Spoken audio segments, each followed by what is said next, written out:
Okay, people, I'm pretty sure it's April 12th, 2020. I haven't gotten back into War Room 1 yet because I've been cleaning up the porch and washing a mattress covering. Hold on. Do you see this? This is the woman that likes to use the word wicked. Somehow she's connected to the BC provincial government, right, in terms of Canada. And she's a health minister, okay? I've watched her several times, but honestly, people, I don't know if she's a health minister, but she's a health representative to the province of British Columbia, Canada, okay? I don't know her name because I don't really pay attention outside of this woman. You know, you really got to listen to her, and I'm going to have you listen to this, so hold on a minute. Now, keep in mind, we've only had, 50 deaths in British Columbia, Canada, since the last time I talked about it, which was, 3 or 4 days ago? Okay? And only 64 people on ventilators, whereas, in my opinion, half of them are dead and embalmed and only made to look like they're on a ventilator based on what happened to ShaMay. So I take those numbers with a grain of salt. Anyway, just listen. Oops, what did I do? There we go. The million-dollar question is when this will end. Now, I know there's no precise answer to that. I'm not going to ask you that. But what about an exit strategy, a plan for a ladder, if you like, that we can start climbing to get out of this? You must be working on that.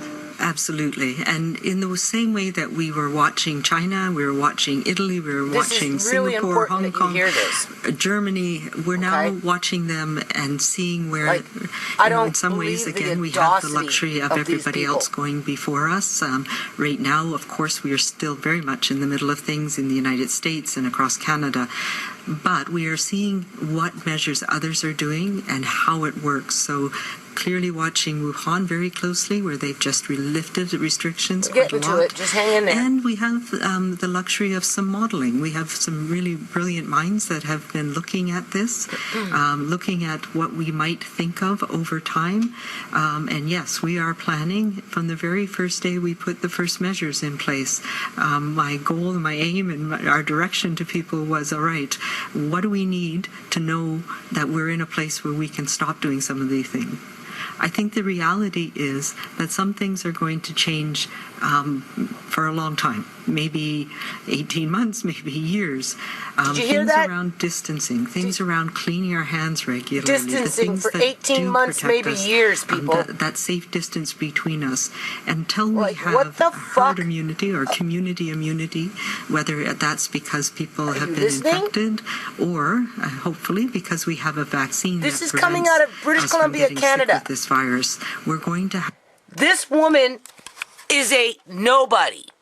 But listening to this news article, all of a sudden, everybody loves her, and they're making, serenade songs to show how much they love her, as she's straight up in your fucking face. Okay, this happened today. I can show you, right?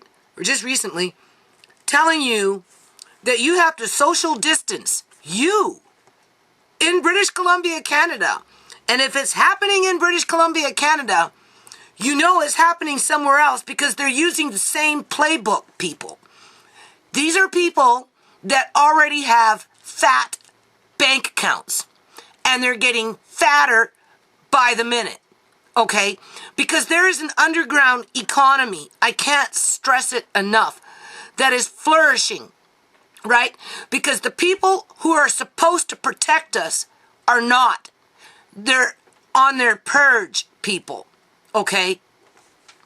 Does that mean every cop's a dirty cop? No. It just means that there's no real true heroes or superheroes in this story because we got a bunch of lame duck fucking lawyers that don't want to stand up to the plate because they're waiting for the fucking video to show up into their email. Right? Because they paid for it, Or they're just straight up cowards and don't want to stick their neck out and hope nobody fucking notices them. so that, they can live a fruitful and prosperous life, regardless from where they freaking come from, okay?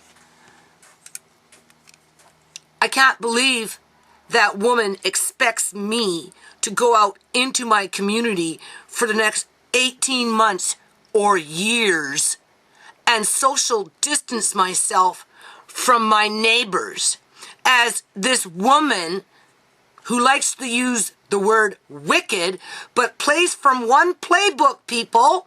She's playing on the playbook that New York is playing on. And you know what? When the BC Liberal government came into power, okay, in 2001, they were really in bed with New York, okay?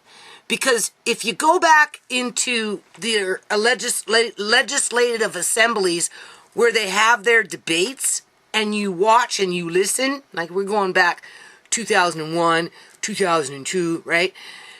They were in cahoots. The BC Liberal government was in cahoots with New York.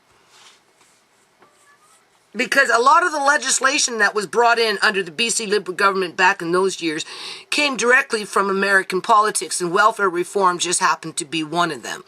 But somehow, some way, they were like interconnected with New York. Well, this is the same fucking shit, okay? This just different faces to different parties, but the same playbook. This is why I say it's a purge. I have watched a video where it was leaked, right, from some prison, I think it was in Idaho or someplace like that, where basically the inmates are being left in their dorms or cells or wherever their bed is, or cot. They don't get beds, they just get cots, to be sick, basically unattended, around a room full of men, right, as bodies, not a lot yet, but, some, right, are being taken out to a tent out in their exercise field. As you've got these types of people, not saying this woman, but these types of people, right? Can't call them things yet, they're people, okay? There's a difference between people and things. So anyway, these types of people in the United States, some of them, right, are saying, okay, well, we got a problem, so under compassionate reasons, we're going to release 3,000 inmates because we don't want them to get sick, right? Or, we can't adequately care for them if they do get sick, so out of compassion, we're going to release 3,000 of them. Only 3,000, right? Not the other 300,000, right? Prison industrial complex, people. We're not talking small numbers in the United States of fucking America. You're looking at 1 million people going in and out of the jail system, from your county jails to your fucking state to your federal, okay? And not only that, but they privatized it, people, where people make a profit by keeping people locked up, right? That's why it's called the prison industrial complex. Okay, so they're going to let 3,000 people out of 30,000, we'll just say, on a state level or a county level, right? And because that's how some counties make their money, by running prisons, right? That's pretty fucking documented here.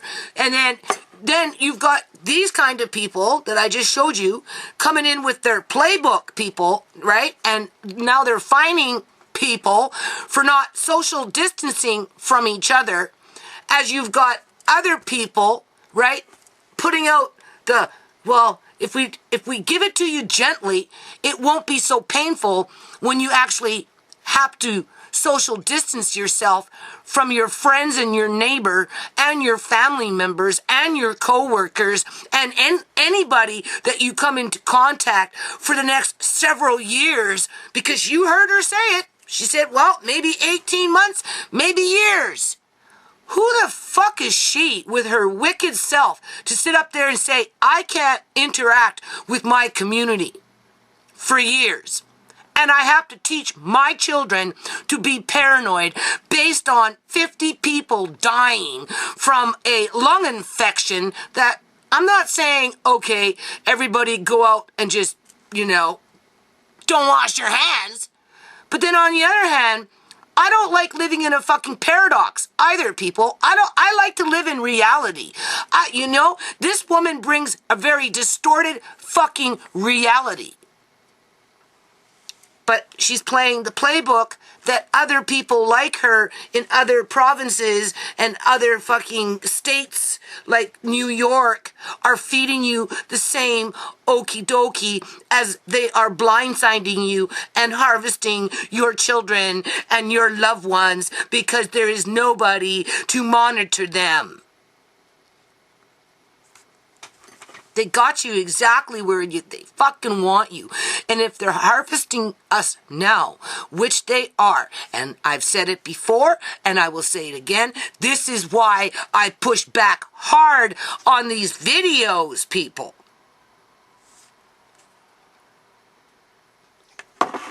Just imagine what it would be like if another 18 months went this way where you can't breathe, like literally, right? In terms of, well, if you get arrested, that's okay because the prison system released 3,000 people, so they've got room to put in 3,000 more for breaking the social distancing rules as they're being fined anywhere from $1,000 to $1 million, depending on what nutcase you might come across when you finally do go to fucking jail and then in front of a crooked judge.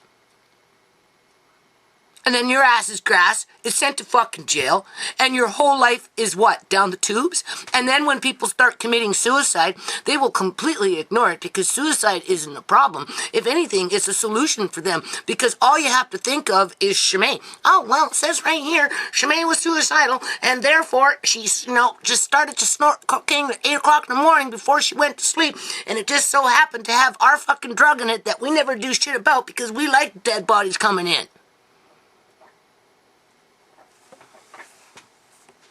That's their playbook, people. You see, the problem with Ciera was if they would have let her run around for any length of fucking time because she had just gotten out of jail. And remember, I did say, she did mention to me that they kept her in fucking isolation for some strange reason quite a bit. Well, yeah, because they were trying to keep her protected from the coronavirus. Or maybe they didn't want her to come into some drugs that were, going through the system, right? Right? Contraband, I guess you can say, right? Right? I don't know what their fucking reason was, but apparently they did. I'm sure if I pull up her correction files that are there, at some point, it probably won't even have it stated down that she was in isolation because it's that simple for them to falsify their records, right? The point is, she got out of jail. 4 days later, she was dead, even before she had a chance to come down with the so-called coronavirus. Right? And because they had to destroy the evidence in terms of the organ harvesting, they had to do the autopsy in this case, people. They couldn't play her off as being alive like they did with ShaMay, embalm her illegally, and then just, kind of lull me into well, here it's really cheap, because you have to remember, we paid for ShaMay's stuff, right? The ministry didn't pay for a burial, none of that crap, but the referral for the crematory that I used basically on the cheap because we did the haul, right? So we did 2 events. We, cremate ShaMay, put her in an urn, that cost money. And then we did the celebration of life, that cost money with the haul and everything. So, there was no cost to the ministry, but at the end of the day, the referral in terms of the service provider came from them. And I was lulled, and I was disgusted with what they had done to ShaMay's body. I couldn't justify having a funeral for ShaMay after being on display for 9 days in the manner that she was. It didn't make sense for the people that were actually with ShaMay in that time period because they had already done their funeral in the hospital. We just weren't told about it, people. Whereas with Ciera, right? What's the best way to get the organs out of the body? Oops, all of a sudden, quick, it became an investigation where the coroner seized the body, took it to a hospital because they like to use public tax dollars to commit heinous crimes. They cut her open. They can write anything in their report. And I guess I don't have access to it, right? And that's another reason why I do these videos, because I should have access to that report. Not that I would necessarily believe the information in it, people, because one man's junk is another man's treasure. And they made it so that basically at the end of the day, I won't be able to identify my daughter's body until she basically looks like fucking goo. Black goo. There's your black goo.